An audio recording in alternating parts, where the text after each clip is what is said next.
Hello students, मेरा नाम वरुण है और आप सबका मेरे YouTube channel the study bye Varun पे स्वागत है। आज के इस वीडियो में हम लोग सितंबर माह का प्रतियोगिता दर्पण का करंट अफेयर पढ़ेंगे। एक्चुअली प्रतियोगिता दर्पण जो है ना, वो 2 माह आगे के नाम से निकलता है, अर्थात ये जो मैगजीन है ये नवंबर के नाम से होगा। किस नाम से होगा? नवंबर के नाम का ये मैगजीन है। प्रतियोगिता दर्पण खास करके क्या है ना, इसका जो कंटेंट है बहुत ही लिमिटेड होता है और इसकी जो अपनी एक अलग क्वालिटी है।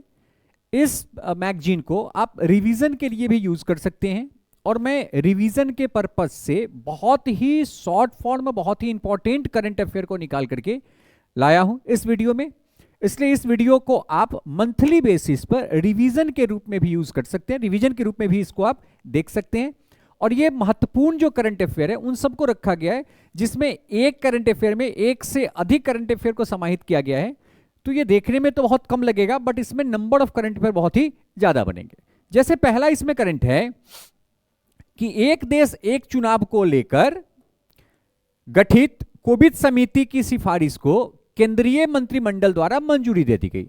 जो हमारे पूर्व राष्ट्रपति थे रामनाथ कोविंद, उनकी अध्यक्षता में कोविद समिति बनी थी, जिस समिति ने अपना जो सुझाव है एक राष्ट्र एक इलेक्शन का, वो मंत्रिमंडल को सबमिट कर दिया है। अर्थात केंद्र सरकार का, खास करके बीजेपी गवर्नमेंट का एक अभी के समय में उनका एक सुझाव या उनका एक अपना प्रक्रिया है कि पूरे राष्ट्र में, भारत में एक समय में लोकसभा साथ ही साथ जो विधानसभा है इन सब का इलेक्शन करवाया जाए, जिसके लिए इन्होंने एक राष्ट्र एक इलेक्शन कंसेप्ट को लेकर के आया, जिस कंसेप्ट के लिए रामनाथ कोविंद की अध्यक्षता में कमेटी का गठन किया गया था। नेक्स्ट यहां पे पॉइंट है कि एक देश एक चुनाव के बहुचर्चित मुद्दे पर पूर्व राष्ट्रपति रामनाथ कोविंद की अध्यक्षता वाली समिति की सिफारिश को प्रधानमंत्री नरेंद्र मोदी की अध्यक्षता में केंद्रीय मंत्रिमंडल ने 18 सितंबर 2024 को संवैधानिक मंजूरी दे दिया है। कब दिया है संवैधानिक मंजूरी? तो यह मंजूरी दिया है 18 सितंबर 2024 को। किस कमेटी का जो ये था सुझाव? तो ये था रामनाथ कोविंद, जो हमारे पूर्व राष्ट्रपति है, उनके अध्यक्षता में कमेटी का गठन किया गया था। दूसरा, समिति ने मार्च 2024 में राष्ट्रपति को प्रस्तुत रिपोर्ट में लोकसभा राज्य विधानसभा के चुनाव एक साथ कराने तथा इसके 100 दिन के भीतर स्थानीय निकाय मतलब पंचायती राज या जो नगर निगम में जो चुनाव है उनको कराने की संस्तुति की थी, उसको कराने का इन्होंने अपना विचार रखा था। तो इसमें क्या होगा, एक तो बजट बहुत अधिक जो एक्सपेंडिचर वो कम हो जाएगी, मैन पावर पे जो एक्सपेंडिचर होता है, इलेक्शन रिसोर्सेज पे जो एक्सपेंडिचर होता है वो घटाया जाएगा। साथ ही साथ पूरे राष्ट्र में, जैसे अमेरिका वगैरह में होता है ना, उस टाइप का कॉन्सेप्ट लाया जाए कि एक ही बार में एक ही दिन आप गए वोट देने और राज्य विधानसभा विधायकों को भी चुन लिए, साथ ही साथ आप अपने मेंबर ऑफ पार्लियामेंट, आप संसद के सदस्य हैं, सांसद हैं, उनको भी आप चुन सकते हैं। इससे क्या होगी, एक तो हमारे राजस्व का जो खर्च है वो कम होगा, और अगर राजस्व खर्च कम होगा तो उसे हम आसानी से अपने सामाजिक और आर्थिक विकास पर खर्च कर सकते हैं। साथ ही साथ इन्होंने कहा कि भाई वो दोनों चुनाव जो एक साथ होगी उसके 100 दिन के अंदर ही स्थानीय निकाय के चुनाव भी करवा लिया जाएगा, और जिस प्रस्ताव की मंजूरी नरेंद्र मोदी की अध्यक्षता वाली केंद्रीय मंत्रिमंडल ने 18 सितंबर 2024 को दे दिया है। अगला है कि 23वें विधि आयोग। देखिए 22वें विधि आयोग बेसिकली 2020 में गठित किया गया था, लेकिन इसके कार्यकाल को बढ़ाया गया, जिसके कारण ये 24 के अगस्त महीने तक ये रहा है, और 24 के अगस्त महीने में 23वें जो विधि आयोग है इसका गठन किया गया है। विधि आयोग एक गैर संवैधानिक एक कमिटी होती है जिसका मूल कार्य जो संवैधानिक से संबंधी जो सुझाव होते हैं, जो लीगल एडवाइस होते हैं, वो भी इनका देना होता है। संविधान में किसी प्रकार की जो अगर सुझाव सरकार को लेनी है तो इससे इस समिति के द्वारा, इस आयोग के द्वारा लिया जा सकता है, और ये कभी भी सरकार को आदेश नहीं देता है क्योंकि ये संवैधानिक बॉडी नहीं है। तो बेसिकली इनका जो कार्यकाल होता है, ये विधि आयोग का जो कार्यकाल है वो 3 वर्षों का होता है, लेकिन 22वें विधि आयोग का कार्यकाल बढ़ाया गया था, इसलिए वो 2024 के अगस्त तक कार्य किया है।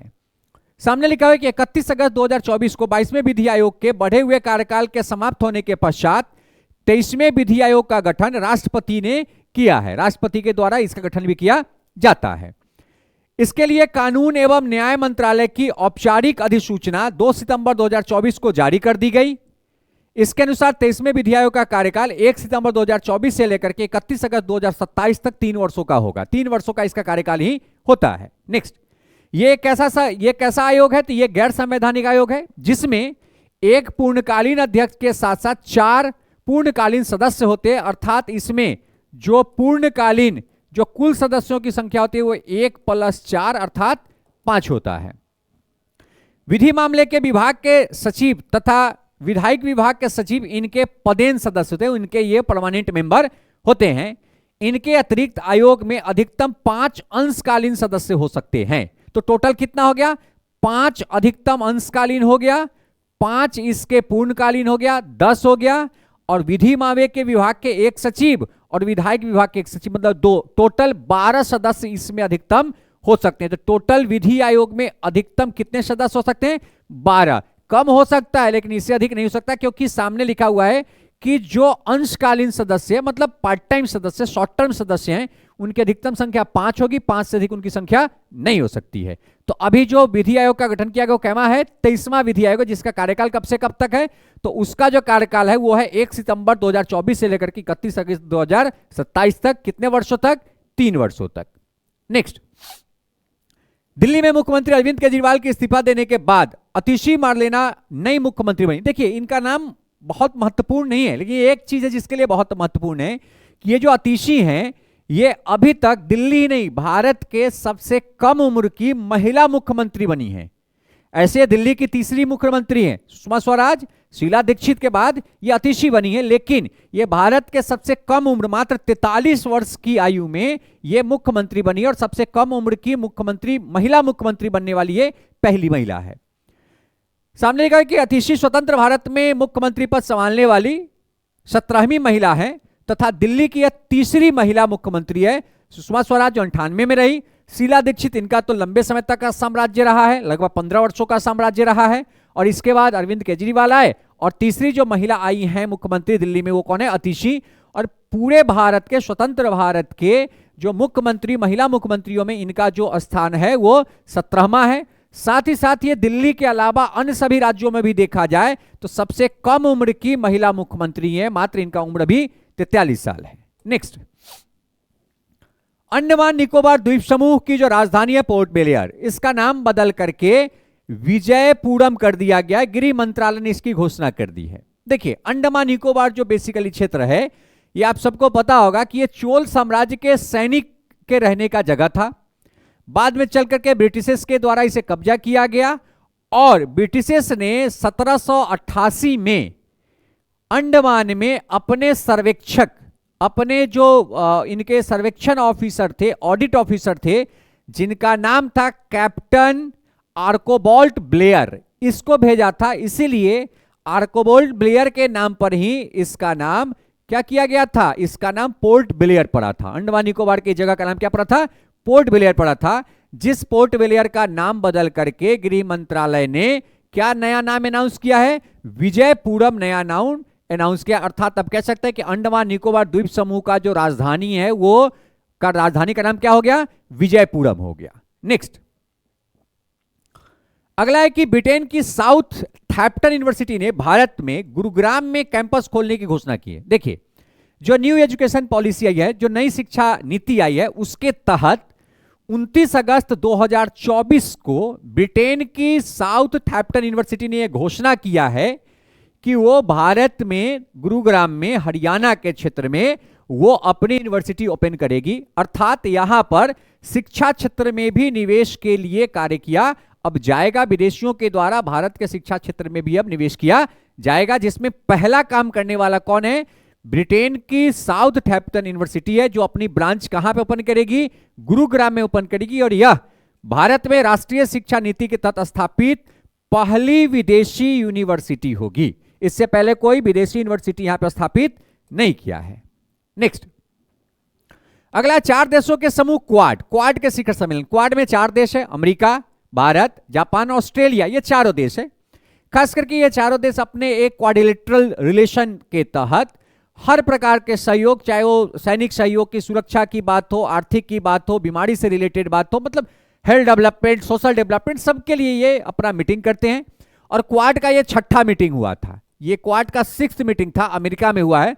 और 7th मीटिंग, 7वीं मीटिंग जो अगले वर्ष होगी वो भारत में होगी। देखते हैं।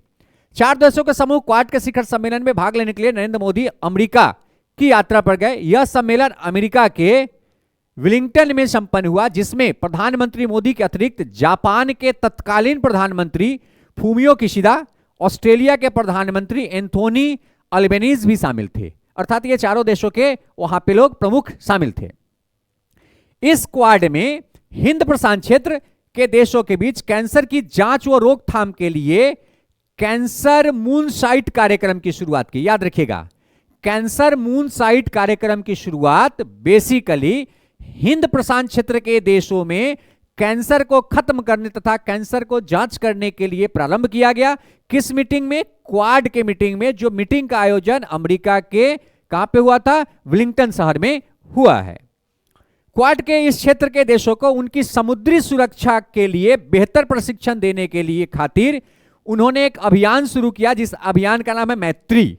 और यह मैत्री अभियान बेसिकली क्वाड के जो क्षेत्र में जो देश हैं उनको सुरक्षा के लिए ट्रेनिंग देने हेतु लाया गया है, जिसका नाम मैत्री। मैत्री का फुल फॉर्म होता है maritime initiative for training in the Indo Pacific. Indo Pacific जो क्षेत्र है, हिंद प्रशांत जो क्षेत्र है, उस क्षेत्र के देशों को सुरक्षा के ट्रेनिंग देने के लिए इन्होंने एक मित्र नामक अभियान शुरू किया है क्वाड देशों के द्वारा।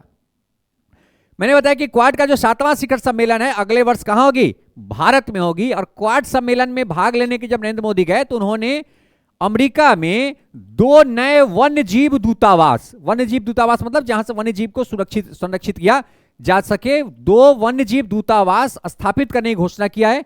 एक कहां पे? तो लॉस एंजलिस में, और दूसरा बोस्टन में खोलने की घोषणा नरेंद्र मोदी के द्वारा किया गया। तो 2 वन्य जीव दूतावास, एक कहां पे? लॉस एंजलिस में, और दूसरा बोस्टन शहर में खोलने की घोषणा नरेंद्र मोदी के द्वारा क्वाड शिखर सम्मेलन में उपस्थिति के दौरान किया गया है।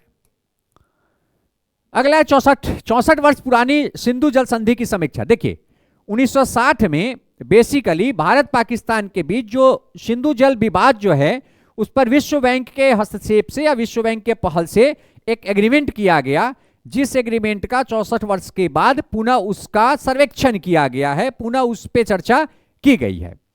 कहता है भारत और पाकिस्तान के बीच बहने वाली नदियों के जल वितरण पर सहयोग व संबंधित जानकारी के आदान प्रदान के लिए लंबे वार्ता के पश्चात सिंधु जल संधि पर हस्ताक्षर विश्व बैंक की मध्यस्थता में 19 सितंबर 1960 को किया गया। मतलब यहां पर मीडिएशन का काम, मीडिएटर कौन काम कर रहा था? वर्ल्ड बैंक कर रहा था, जिसकी अध्यक्षता में या कह सकते हैं वर्ल्ड बैंक के संरक्षण में, देख रेख में 19 सितंबर 1960 को भारत पाकिस्तान के बीच जल बंटवारा के लिए हस्ताक्षर किया गया।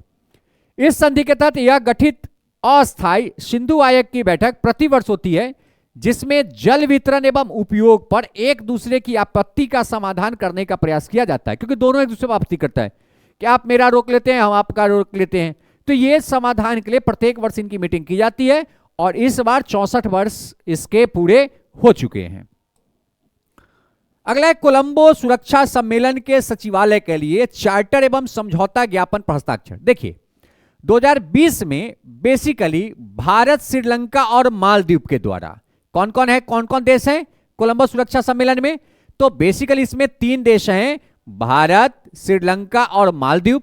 इनके द्वारा 2020 में क्षेत्रीय सुरक्षा के क्षेत्रीय सुझाव को बढ़ाने के लिए इन्होंने एक अपना समूह बनाया है, जो कि सामने भी लिखा हुआ है कि हिंद महासागर क्षेत्र के देश के लिए सामान्य चिंता की अंतर्राष्ट्रीय खतरों का चुनौतियों को समाधान करके क्षेत्रीय सुधार को बढ़ावा देने के उद्देश्य से 3 देश भारत, श्रीलंका और मालदीव द्वारा 2020 में अस्तित्व में लाए गए कोलंबो सुरक्षा सम्मेलन के सचिवालय के लिए चार्टर एवं समझौता ज्ञापन पर हस्ताक्षर 30 अगस्त को कोलंबो में किया गया। मतलब ये जो इन्होंने 2020 में जो अपने एक सहयोग पूर्ण एक कह सकते हैं कि ग्रुप बनाया था, इस ग्रुप का जो इसमें नियम कानून है या जो भी इसमें इनके जो सिस्टम है, उस सिस्टम को आगे की तरफ चालू रखने के लिए इन तीनों देशों के द्वारा 30 अगस्त को कोलंबो श्रीलंका में इस ज्ञापन पर पुनः हस्ताक्षर किया गया। और ये जो बना है कोलंबो सुरक्षा सम्मेलन, ये बेसिकली कोलंबो सुरक्षा जो है ये इन तीनों देशों के द्वारा हिंद महासागर क्षेत्र में सुरक्षा के लिए गठित किया गया है। अर्थात ये तीनों एक दूसरे को सुरक्षा के लिए सहयोग प्रदान करेगा। कहां पर?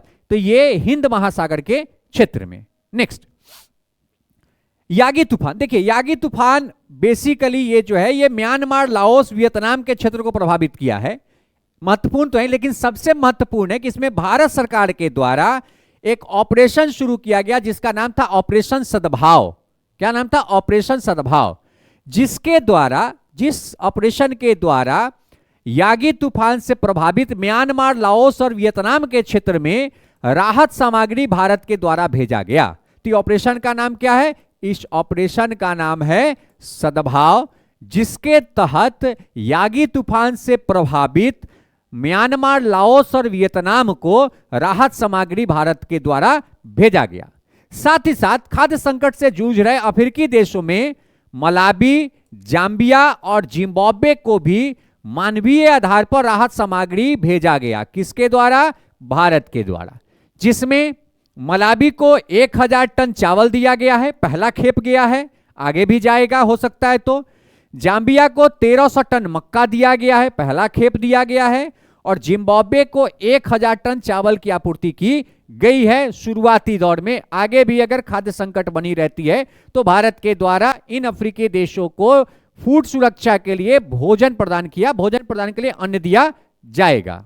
नेक्स्ट, तो याद रखिएगा ऑपरेशन कौन है? सद्भाव, जिसके लिए किन किन देशों को राहत सामग्री दिया गया है?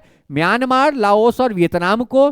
किस तूफान से प्रभावित होने के लिए? तो यांगी तूफान से प्रभावित होने के कारण। नेक्स्ट, श्रीलंका में आप देख रहे हैं कि आर्थिक क्राइसिस चल रही थी, राष्ट्रपति का भागाभागी चल रहा था, जिसके कारण राष्ट्रपति की चुनाव हुई और वर्तमान में वहां पर श्रीलंका में राष्ट्रपति चुने गए जिनका नाम है अनुरा कुमारा दिसानायके। क्या नाम है उनका? अनुरा कुमारा दिसानायके, जो श्रीलंका के नए राष्ट्रपति निर्वाचित हुए हैं। नेक्स्ट, अगला है कि एनपीएस, नेशनल पेंशन स्कीम, इसका नाम है ऑलरेडी हम लोग अटल पेंशन के रूप में भी जानते हैं इसको, एनपीएस, नेशनल पेंशन स्कीम। सरकार ने एक नया शुरू किया एनपीएस वात्सल्य योजना। वात्सल्य का अर्थ आप जानते हैं बच्चा, जो आप कह सकते हैं कि बालिक नहीं हुआ, नाबालिग बच्चा जिसका उम्र 18 वर्ष से कम हो। बेसिकली पहले जो एनपीएस का या अभी जो एनपीएस का अटल पेंशन योजना चला उसमें आप तभी इनरोल हो सकते हैं जब आपकी उम्र 18 वर्ष हो चुकी है। 18 वर्ष के बाद इनरोल होंगे, 60 वर्ष के बाद आपके कंट्रीब्यूशन के अकॉर्डिंग आपको पेंशन लाइफ टाइम दिया जाएगा, जो पेंशन एक्ट है उसके अकॉर्डिंग। लेकिन सरकार ने नाबालिग बच्चों को भविष्य में आर्थिक सुरक्षा प्रदान करने के लिए वित्त मंत्री निर्मला सीतारमण ने 18 सितंबर 2024 को एनपीएस वात्सल्य योजना की शुरुआत की है। इसमें क्या है कि 18 वर्ष से पूर्व उस बच्चे के पेरेंट्स के द्वारा उनके लिए पेंशन योजना में वात्सल्य योजना के तहत खाता खुलवा जा सकता है। जो खाता मिनिमम 1000 से खुलेगी, मिनिमम खाता का जो राशि होगा वो कितना होगा? 1000 होगा, और प्रति वर्ष न्यूनतम उसमें 1000 जमा करना है, अधिकतम की कोई सीमा नहीं है। और जब वो बच्चा बालिग हो जाएगा, जब वो अर्न करने लगेगा, तो फिर वो खाता उसको दे दिया जाएगा और वो आगे की तरफ उस खाता में ट्रांजैक्शन का काम, मतलब डिपॉजिट करने का काम शुरू करेगा। तो ये एक प्रकार का पेंशन स्कीम है। ये क्या है? एक प्रकार का पेंशन स्कीम है जो नाबालिग बच्चे जिनका उम्र 18 वर्ष से कम है उनके लिए लाया गया है।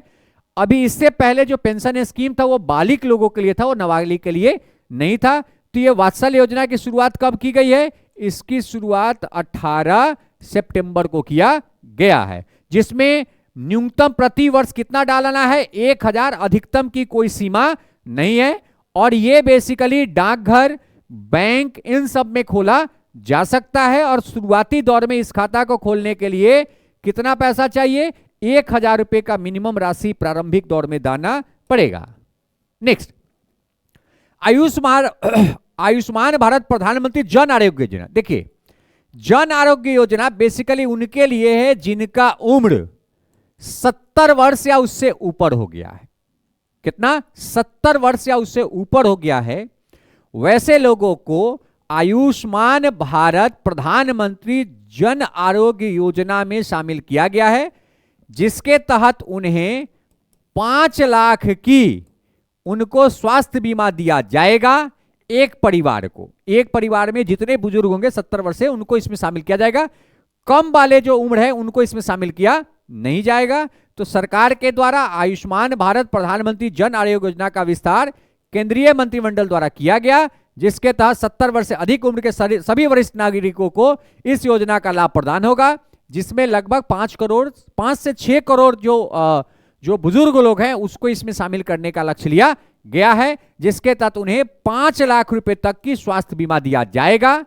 अगर कोई व्यक्ति ऑलरेडी किसी कंपनी से भी स्वास्थ्य बीमा ले रखा है, इसके बाद भी उसको इस स्कीम का, इस योजना का लाभ मिलेगा, बशर्ते उनका एज 70 वर्ष से ऊपर होना चाहिए। और उस योजना का नाम क्या है? आयुष्मान भारत प्रधानमंत्री जन आरोग्य योजना, जिसमें कितना का बीमा दिया जाएगा?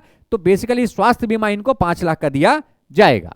अगला आपको बताए कि कंपनी जो है ना, जो पीएसयू है, पब्लिक जो सेक्टर यूनिट्स हैं, जो सरकारी कंपनियां हैं, उनको बेसिकली 4 कैटेगरी में बांटा जाता है। Maharatna, Navratna, mini Ratna 1, mini Ratna 2। जब आप इकोनॉमिक्स पढ़ेंगे, जब आप इकोनॉमिक्स में आप इंडस्ट्री पढ़ेंगे, तो मैं इंडस्ट्री में आपको बहुत डिटेल में इसके बारे में बताऊंगा। तो कितने कैटेगरी है? 4 कैटेगरी में, Maharatna, Navratna, mini Ratna 1, mini Ratna 2। Basically ये 4 कैटेगरी में इसको बांटा गया है। नवरत्ना कंपनी की संख्या जो थी वो 22 थी। ठीक है, नवरत्ना की 22 कितनी थी? 22, क्योंकि ये कंपनी महारत्ना में चला गया था। वर्तमान में 3 नवरत्ना कंपनी को और शामिल किया गया, जिसमें पहला है national hydro electric power corporation limited, पहला कंपनी है। दूसरा सतलज जल विद्युत निगम लिमिटेड, और तीसरा कंपनी है द सोलर एनर्जी कॉर्पोरेशन। इन तीनों को नवरत्ना समूह में शामिल किया गया है, जिसके कारण अब नवरत्ना कंपनी की संख्या बढ़कर के 25 हो गया है, जो पहले कितना था? 22 था। तो कितने अभी नवरत्ना कंपनियां हैं? 3। नाम याद रखिएगा कौन कौन सा? पहला national hydro electric power corporation limited, दूसरा सतलज जल विद्युत निगम लिमिटेड, और तीसरा द सोलर एनर्जी कॉर्पोरेशन। इन तीनों को नवरत्ना कंपनी में शामिल किया गया है। नेक्स्ट देखिए, अभी सेमीकंडक्टर को लेकर के बहुत अधिक इन्वेस्टमेंट की बात हो रही, क्योंकि हमें चिप बनाने की जरूरत बहुत अधिक है। जितना अधिक सेमीकंडक्टर प्रोड्यूस होगा, उतना अधिक हमारा जो सॉफ्टवेयर का क्षेत्र है, हार्डवेयर का क्षेत्र है, हमारा जो इलेक्ट्रॉनिक्स का क्षेत्र है, उसमें क्रांति आएगी। और अभी मंत्रिमंडल के द्वारा 5वीं सेमीकंडक्टर प्लांट जो गुजरात में अहमदाबाद जिले में सानंद में स्थापित किया जाएगा, और ये केनेस नामक केनेस सेमीकंडक्टर एक कंपनी है जिसके द्वारा यह स्थापित किया जाएगा। उसको केनेस सेमीकॉन के नाम से, केनेस सेमीकॉन, सॉरी इसका नाम है केनेस सेमीकॉन,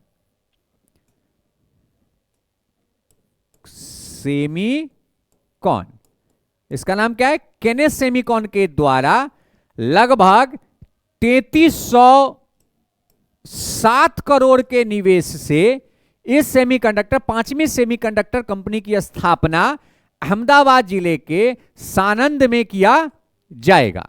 सामने लिखा हुआ है कि देश में 5वां सेमीकंडक्टर प्लांट गुजरात में अहमदाबाद जिले में सानंद में स्थापित किया जाएगा। इसकी मंजूरी प्रधानमंत्री नरेंद्र मोदी की अध्यक्षता में केंद्रीय मंत्रिमंडल के द्वारा 2 सितंबर 2024 को दे दिया गया है कि आप यहां पे सेमीकंडक्टर स्थापना की सकते हैं।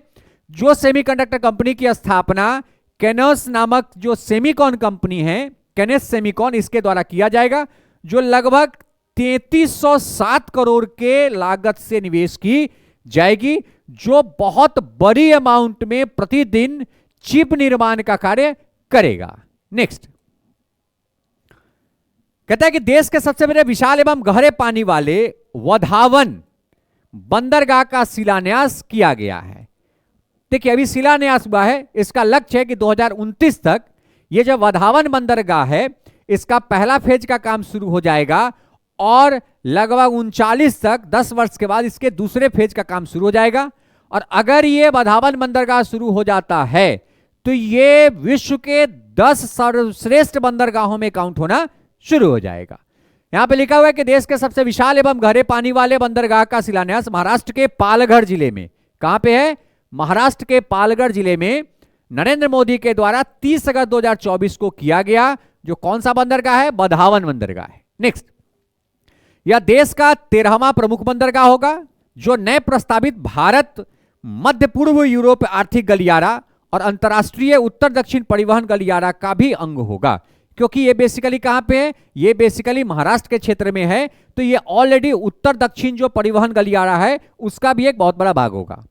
इसका जो पहला चरण है ये 2029 तक तैयार होने की संभावना है, दूसरा चरण 39 तक तैयार होने की संभावना है, और ये पूरा होने के पश्चात विश्व के 10 सर्वश्रेष्ठ बंदरगाहों में से एक होगा, अर्थात ये टॉप 10 बंदरगाह में काउंट होना शुरू हो जाएगा, जिसका नाम क्या है? वधावन बंदरगाह, जो कहां पे है? महाराष्ट्र के पालघर जिले में है। नेक्स्ट, सुभद्रा योजना। देखिए, सुभद्रा योजना बेसिकली उड़ीसा सरकार के द्वारा चलाई गई योजना है, जिसके तहत महिलाओं को अगले 5 वर्ष तक प्रति वर्ष 10,000 रुपए 5-5 हजार के 2 किस्त में दिया जाएगा।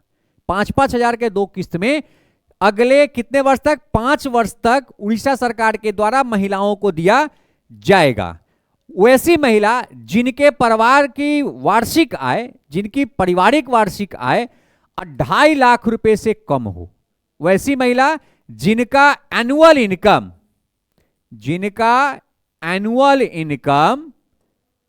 2.5 लाख से क्या हो? कम हो, मतलब लेस देन 2.5 लाख हो, वैसी महिला को उड़ीसा सरकार के द्वारा सुभद्रा योजना के तहत अगले 5 वर्ष तक प्रत्येक वर्ष 10,000 रुपए 5-5 हजार रुपए के 2 किस्त के रूप में दिया जाएगा। और इसकी शुरुआत, इस योजना की शुरुआत प्रधानमंत्री नरेंद्र मोदी के जन्मदिवस पर किया गया है। सामने भी लिखा हुआ है कि महिलाओं को वित्तीय सुदृढ़ता प्रदान करने के लिए उड़ीसा सरकार द्वारा सुभद्रा योजना की शुरुआत नरेंद्र मोदी के जन्मदिवस पर किया गया। इस योजना के तहत 21 वर्ष से 60 वर्ष आयु के राज्य की सभी महिलाएं जिनका नाम राष्ट्रीय खाद्य सुरक्षा अधिनियम या राज्य खाद्य सुरक्षा अधिनियम से जुड़ा हुआ है तथा जिनकी पारिवारिक आय 2.5 लाख रुपए से कम है, उनको दिया जाएगा। देखिए कंडीशन जोड़ दिया गया, वैसी महिला जिनका राशन कार्ड हो, मतलब राष्ट्रीय या राज्य खाद्य सुरक्षा अधिनियम में नाम हो, राशन कार्ड हो, और जिनका उम्र 21 से 60 वर्ष हो।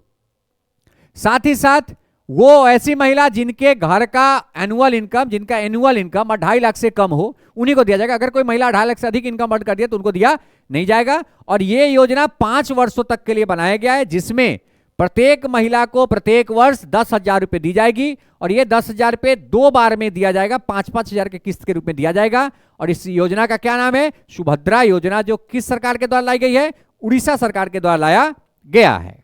अगला, सबको पता है कि बिहार में राजगीर में खेल अकादमी और खेल विश्वविद्यालय की स्थापना की गई है, जहां अभी आप देखेंगे कि वहां पे हॉकी भी हुआ है, जिसका उद्घाटन नीतीश कुमार के द्वारा 29 अगस्त 2024 को राष्ट्रीय खेल दिवस के अवसर पर किया। यह देश का ऐसा पहला स्थल है जहां खेल परिसर खेल विश्वविद्यालय के साथ साथ स्थापित किया गया, अर्थात यहां पर प्लेग्राउंड भी है और वहां पे स्पोर्ट्स यूनिवर्सिटी भी खोला गया है। कहां पे? राजगीर में। क्या कि नीतीश बाबू सब राजगीर ले जाते हैं और कहीं देते होते नहीं है। कुछ हमें अब नियुक्ति पढ़ना है।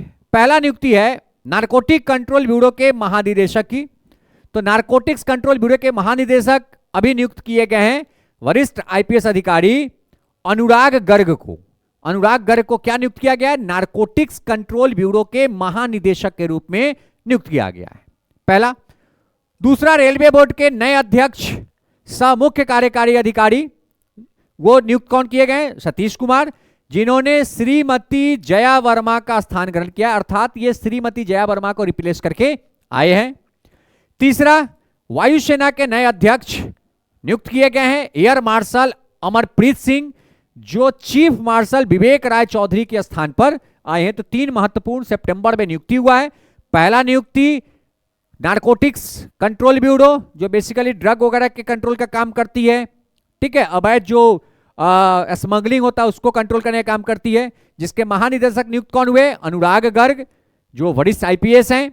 दूसरा, रेलवे बोर्ड के अध्यक्ष सह मुख्य कार्यकारी अधिकारी नियुक्त किए गए सतीश कुमार, इनसे पहले जया वर्मा थी, और तीसरा, भारतीय वायुसेना के नए अध्यक्ष नियुक्त किए गए हैं एयर मार्शल अमरप्रीत सिंह। इससे पहले एयर चीफ मार्शल विवेक राय चौधरी वायुसेना के अध्यक्ष थे, जिनको रिप्लेस करके अमरप्रीत सिंह को नियुक्त किया गया है। नेक्स्ट, बेसिकली अभी लोकसभा के जो अध्यक्ष है ओम बिरला, दूसरी बार बने हैं, वो कोटा से वो मेंबर ऑफ पार्लियामेंट है, उनके द्वारा संसद के 3 वित्तीय समिति, संसद में 3 वित्तीय समिति होती है। कौन कौन सा होता है? तो लोकलेखा समिति, प्राक्कलन समिति और सार्वजनिक उपक्रम समिति। इन तीनों समिति का पुनर्गठन किया गया है। किस वर्ष के लिए? 24-25 सत्र के लिए किया गया है। इसमें तीनों कमेटी के अध्यक्ष नियुक्त किए गए हैं। लोकलेखा समिति के अध्यक्ष नियुक्त किए गए हैं, केसी वेणुगोपाल को किया गया है। प्राक्कलन समिति सांसद अजय जायसवाल, जो अपने यहाँ के हैं, चंपारण के सांसद हैं, सांसद संजय जायसवाल को प्राक्कलन समिति का अध्यक्ष नियुक्त किया गया है।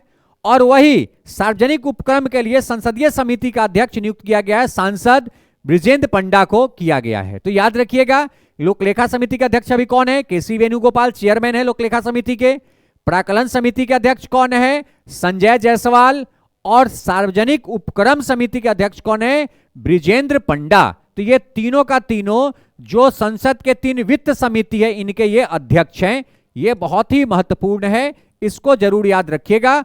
और ये जो गठन किया गया है इन तीनों समिति का, ये सत्र 24-25 के लिए किया गया है, क्योंकि प्रत्येक वर्ष ये गठन किया जाता है।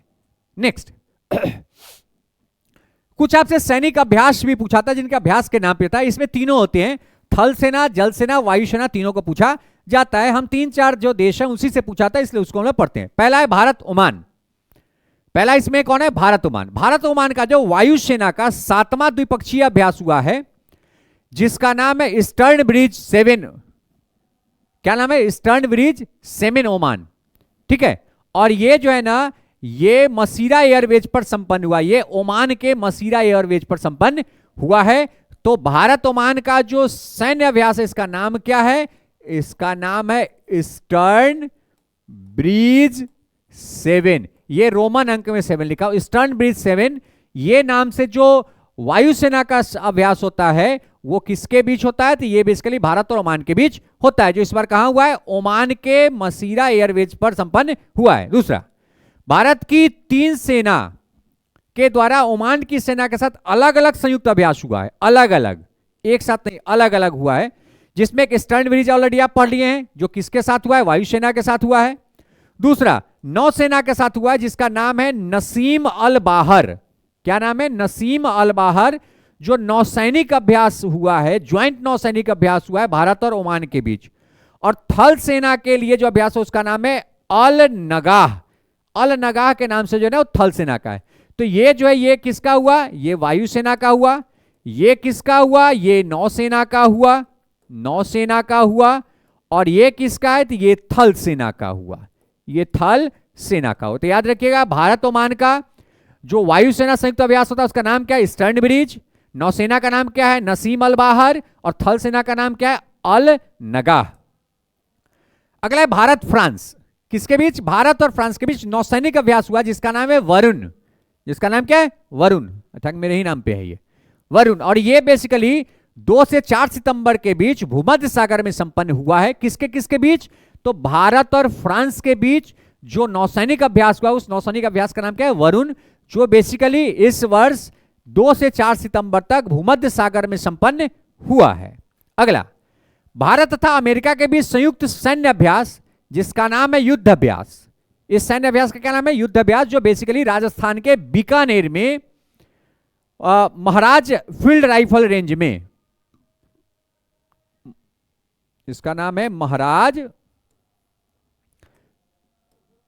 फील्ड राइफल रेंज में 9 से 22 सितंबर के बीच संपन्न हुआ है। तो भारत और अमेरिका बीच जो सैन्य अभ्यास हुआ उसका नाम क्या है? युद्ध अभ्यास, जो कहां पे हुआ है?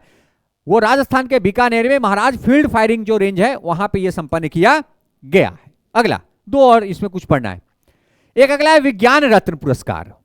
क्या नाम है इसका? विज्ञान रत्न पुरस्कार, जो बेसिकली विज्ञान के क्षेत्र में सर्वोच्च पुरस्कार है, जो वैज्ञानिकों को, साइंटिस्टों को दिया जाता है। तो यहां पे लिखा हुआ है कि यह विज्ञान और प्रौद्योगिकी के लिए किसी भी क्षेत्र में आजीवन योगदान के लिए दिया जाता है।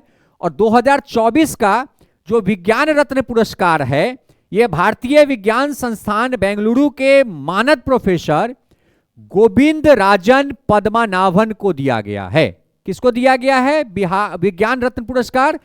तो ये आईआईएससी जो है, आईआईएससी के जो प्रोफेसर है जिनका नाम है गोविंद राजन पद्मनाभन, इनको दिया गया है 2024 का कौन सा पुरस्कार है? विज्ञान रत्न पुरस्कार दिया गया है। नेक्स्ट अगला, राष्ट्रीय फ्लोरेंस नाइटिंगेल पुरस्कार। देखिए नाइटिंगेल पुरस्कार बेसिकली नर्स को दिया जाता है, उनके सेवा के लिए दिया जाता है।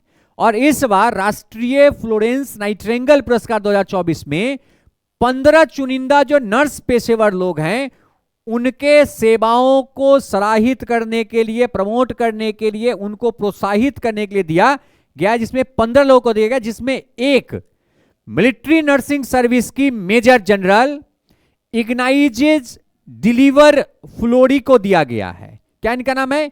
इग्नाइजेज डिलीवर फ्लोरी, जो मिलिट्री नर्सिंग सर्विसेज में मेजर है, इनको भी 2024 का राष्ट्रीय फ्लोरेंस नाइटिंगेल पुरस्कार दिया गया है।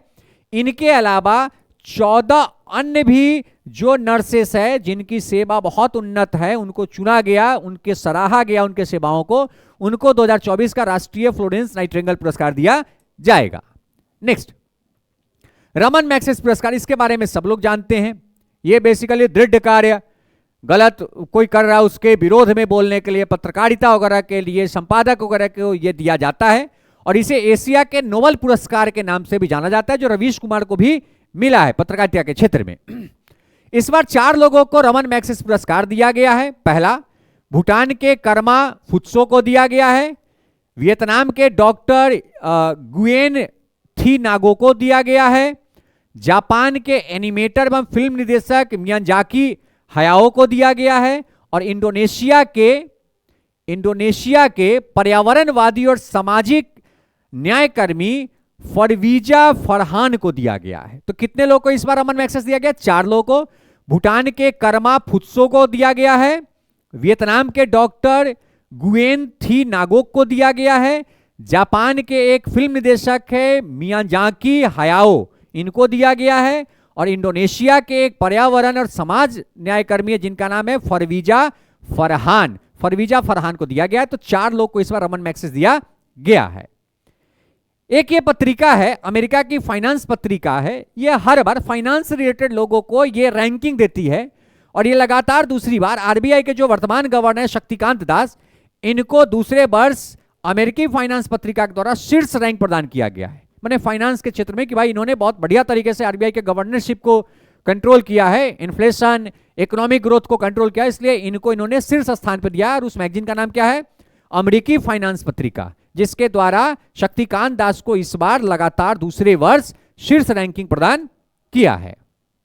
नेक्स्ट, कुछ मिसलेनियस है, कुछ मिसलेनियस क्वेश्चन है। पहला, अग्नि मिसाइल के जनक जिनकी मृत्यु हो गई है, जिनका नाम था डॉक्टर राम नारायण अग्रवाल, इन्हें अग्नि मिसाइल के जनक के रूप में जाना जाता है, जिनका 84 वर्ष की आयु में 15 अगस्त 2024 को हैदराबाद में निधन हो गया। तो अग्नि मिसाइल के नाम से किनको, अग्नि मिसाइल जनक किनको माना जाता है? डॉक्टर राम नारायण अग्रवाल को, और इनकी हैदराबाद में निधन हो गई है। नेक्स्ट, 19वां दिव्य कला मेला विशाखापट्टनम में 20वीं पूना में संपन्न हुई है। और देखिए अभी जो यह दिव्य कला मेला है, इसमें 19वीं का जो संपन्न हुआ है वो कहां पे? विशाखापट्टनम में। और 20वां जो संपन्न हुआ है दिव्य कला मेला, वो कहां पे? पूना में संपन्न हुआ है।